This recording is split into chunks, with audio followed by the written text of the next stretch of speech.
welcome to another Looney Tunes commentary. If this is your first time on the channel, consider subscribing as it helps out the channel, and give this video a like if you do like it.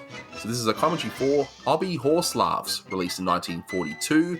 It's the 369th in the series, and it's directed by Norm McCabe. You can find this on the HBO Max streaming service in a restored print. It's also in the public domain, so you shouldn't have any problems looking it up. But with me today are my fellow hobby enthusiasts, Blue Genocide and Steph Stilley. Say hi, guys. Howdy. God, I'd hate to have a hobby in the 40s. Wow. So you wouldn't be like this gentleman here, which, you know, is like a William Bligh sort of impersonation. I mean, this isn't you, is it, Blue? No. Will you get upset over something? Absolutely not. No. So, just a few things just to let everyone know. So this is basically, as you'd expect already, it's a spot gag short. It's based off a radio program of the time called Hobby Lobby, which, you know, would have been people just talking about their hobbies. So, and unlike the radio, we can actually see some visual fun, like this ridiculous plant. Yay, I guess. Hobby Lobby is like the name of like a chain store around. I have to say though, I was so happy at this title. When I saw the title, I'd never seen this cartoon before. Watching this for the first time earlier today, I was so happy it wasn't another Chuck Jones horse cartoon. And look, it's Austin. That's Austin Kelly. Actually, I was going to say no monocle. I was going to say that's the bastard love child of Elmer and Bugs. Could be that. Such a great gag. Sorry, you have to censor me there, but I had to say it. That's all right.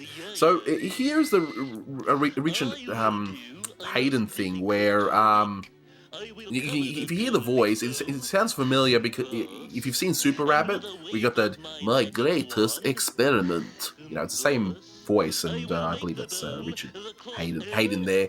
If I'm wrong, please correct me. But I have no idea who did the voice. But in Alvin and the Chipmunks, a somewhat recurring character in the original '60s series, as well as one of the more memorable episodes from the '90s, was a character named Clyde Crash Cup, and he gets referenced a lot in like other media involving the Chipmunks. But that's the same voice, and that's all I can picture. Yeah, I think it's Kent Rogers here that was doing it, I think, but again, I could be wrong there, but I'm pretty sure it is. But here's an interesting little gag. I mean, this is pretty much what Blue does in his spare time. Just oh yeah, because I am tuned at any instrument, let alone multiple with my mouth. Now all together. Yeah, this is one of those shorts where not the best, but it's also not the worst. You can watch it, get a few laughs, but you might not remember it though. It's pretty forgettable. I mean, the last gag is really funny.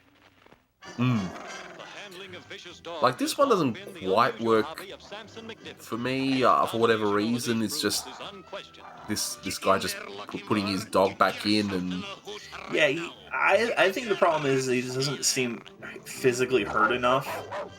Like, he's still got the dog in there. He's still, like, the master. He just got bit on the ass, right? That's it, yeah. And that's not really... Oh, wow, look at his pants. The thing with Norm McCabe is that he's, like, towards the end of his directing career, he kind of starts to develop his own style, but it's kind of a rough start for him, especially with, like, these early ones. Yeah, this could have been done by anybody. Yeah. I'm just laughing how stupid it is. Well, they've done that joke like 7 or 8 times by this point. And of course, you got the reveal of where he actually is. Like, why would he still be holding all that stuff? I don't know. Who would arrest him over that? I don't know. But who would even come up with this invention? This is just such a ridiculous... Like, who needs that? Like, why? Why? I don't know. It's obviously Anthony eating a donut. Well, clearly, like, Except there's one difference. There's not a dozen there. Dun, dun, dun, dun, dun. But here's the thing: how are these? Some of these are not even hobbies. Like, okay, so someone's developed a hot foot thing, but I don't know why is that a hobby. I don't know. I think this is a Walter Brennan thing happening, like either caricature or voice acting or whatever. I mean, this is just based on the research. I was looking it up, but I do like this gag. It's just, you know, like, yep, doesn't care what's going on. Yep, something awful's obviously happened, and it's like, no, okay, forwarding address unknown. Pretty dark. And this train, the guy that's reading the newspaper there, for what I've been reading, is John Quaylen, if I said it correctly.